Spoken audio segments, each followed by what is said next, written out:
Strap in, folks, because today we're here for a good time, not a long time. Several weeks ago, I took my best friend, Kaitlin, this is Kaitlin, to see the A Little Life movie play.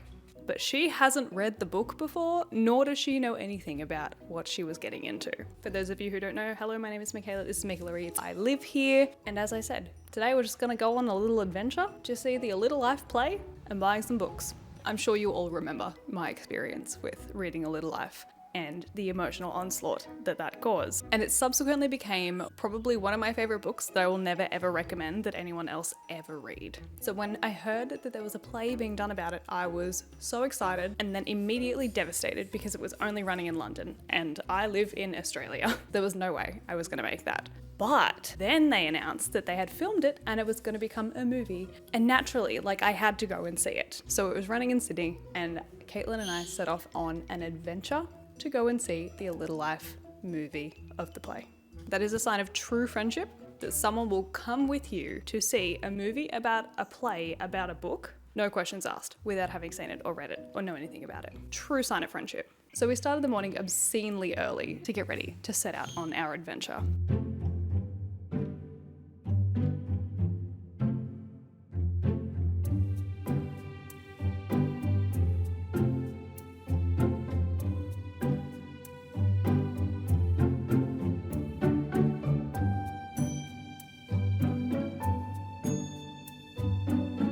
Very naively wore mascara for this experience, and we set off into the still very dark morning. Kaitlin, bless her cotton socks, made cookies and chai for the ride, and it was absolutely divine. And we braved the Australian public transport system to arrive at our destination in Sydney.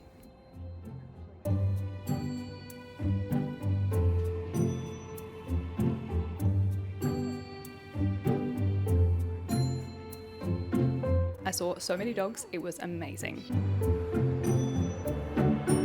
We made it in time, we settled into the cinema. I gave Kaitlin a really brief rundown and we were ready. Something that I laughed at and definitely felt inappropriate. Very, very intense. There's a lot of horrible things that are happening at the moment. I'm really hoping that something redeems it, but I'm not entirely sure what to expect from that, whether something actually will redeem. Okay. You know? Yeah. Your thoughts? I've teared up twice. Didn't fall though. Yeah. I haven't actually cried yet. I thought I would have. That's okay. I think the bits that I teared up at are the bits that I softly cried at in the book as well. Okay. So we're on track, I think. I don't know. I don't know. I remember you saying you cried a lot during this book. I thought that we might have missed that. I was a bit off at the start because I wasn't sure how they were going to do the whole acting thing. I was a bit off at the start, but I think once we're in the story and you kind of get a feel for the flashbacks and forward, because I wasn't quite sure. How are you keeping up? I think that it's been okay. Every so often I'm like, oh, is it going to go back? Is it actually current time or back in time? But then they do something to make it really clear about whether it's back in time or not. Yeah, okay, good. No, I feel like I'm following it. Good. All right. We have 30 minutes of intermission left, so let's make the most of that.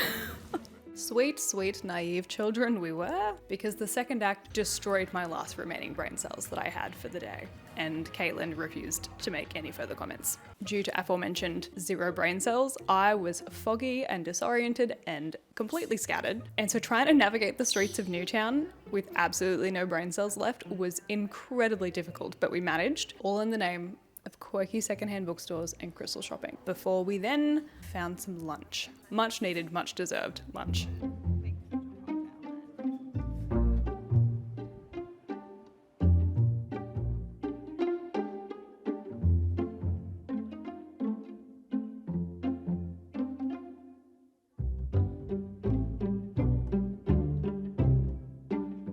Having refueled, we set off on the second half of our daytime adventures. We had so much time left in the day between our train ride home and where we were. And naturally, what else am I going to do but go to a bookstore?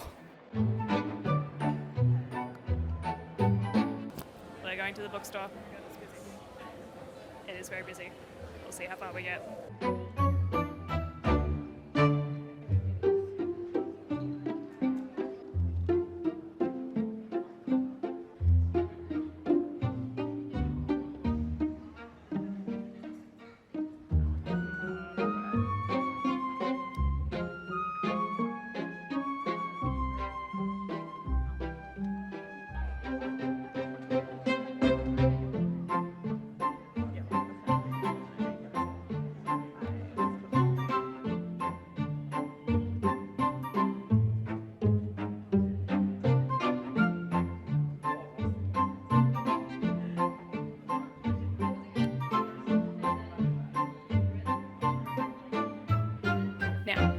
I have an unhealthy obsession with the Witch series. I have since I was a child. It has waxed and waned over the years, but I'm not exaggerating when I tell you that I have been looking for the graphic novel set of this series for more than 10 years at this point. Not only is it the graphic novel series that I've read, the ones I've read online, the books that I've read that are in novel form, it includes every single iteration and comic and graphic novel that was released for the series.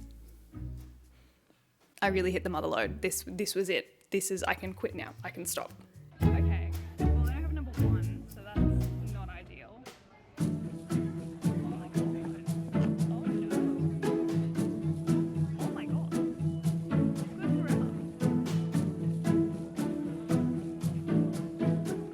Picking books was a tough decision, always is. There were so many books that I wanted to buy that I didn't get a chance to buy, and my deliberation did make us slightly late for our train, so with our goods in tow, we booked it back to the train station.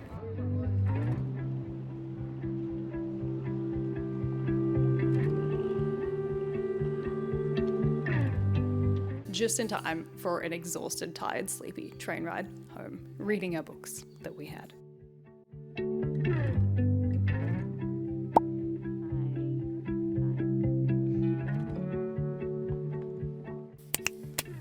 It's late, I'm tired, I have to drive home, so I will touch base with you tomorrow about all of the books that I bought and the day that I had. But for now, good night. And so now we're here. It has been more than 2 weeks, but let's talk about the books that I bought. First and foremost, the first one I picked up that I was no-brainer going to buy is Garlic the Vampire by Brie Paulson. This is making the rounds at the moment on my corner of BookTube, and I'm so excited to jump into it. It will be making an appearance in the next video also, but this is a graphic novel that follows Garlic, who essentially is just living her best life, doing her own thing, and then the vegetable people of the village tell her that she has to go and face the vampire in the house on the hill. It sounds cozy, it sounds whimsical, it sounds perfect for at least this part of the month that we're in. I love me a story about some sentient vegetables. I also found the hardcover copy of How Do You Live, which has been, once again, on my wishlist TBR for a really long time. Long enough that I didn't know it was going to be turned into a Ghibli film. But it's timely because that is now around the corner and I can read this before I go and see that. I don't know too much about this one, but I do know that it follows dual perspective and we follow a boy named Copper whose father has passed away, and I think we follow his experience of figuring out how he lives and who he wants to be and what things he wants to do in life. I don't know exactly, but I do know that the Miyazaki film is called The Boy and the Heron, and the heron looks terrifying. But I think in the most whimsical way that it probably can be. The way that most Miyazaki films are. And finally, I mean, I've already talked about it, but my very restrained purchase of the Witch graphic novel series. I did pick up volumes 4 and 5 purely because these are the ones that kind of border on and then stretch into the novels that I haven't read. I probably can recite to you the first 3 graphic novels in this series, like off the top of my head. I have watched the show and read the books that many times. So I grabbed 4 and 5 to start my collection. I've probably spoken about it before, but this is a Magical Girls series. We follow 5 girls, Will, Emma, Tarani, Cornelia, and Haylin. Their names magically acronymed together as Witch. They are kind of like these little fairy, pixie, magical girls. They all have their own unique outfits and personalities, and they all control a different element. It's very stock standard for Magical Girls, but I loved it so much. I will be going back to purchase the next sets very soon. I've started a whole separate fund in my budget just to finish it off. As I said, my purchases were very restrained. I could have done a lot more damage than what I did, and I'm proud of myself for that. But those are the books. Kaitlin did in fact enjoy the movie. She tolerated it well, she thought it was good, and like me, she lost it when we got to the happy years point. But all in all, it was a successful adventure day. So, with all that being said, thank you guys so much for watching and coming along on this super quick little touch base, little catch up. Next week is the start of Bloom and Readathon officially. I am so very excited, so stay tuned for that. But thank you guys so much for watching. I hope you enjoyed. I hope you're having a fantastic day or night or whatever time it is where you are in the world, and I will see you next week for the Bloom and Readathon. Goodbye.